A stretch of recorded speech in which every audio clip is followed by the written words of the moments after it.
Hi there everyone, I'm going to show you how to pop the hood of your Mercedes.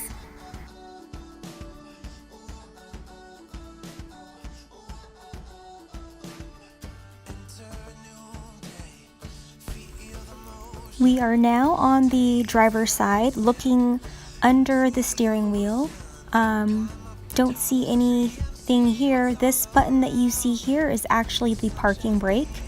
There's no hood release button that's clearly spelled out, but you do see this red lever here.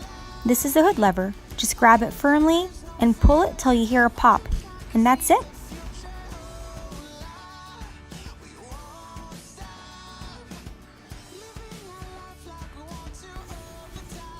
So now that your hood's open, how do we close it? You just grab the hood firmly in the center and start pulling it down, applying pressure.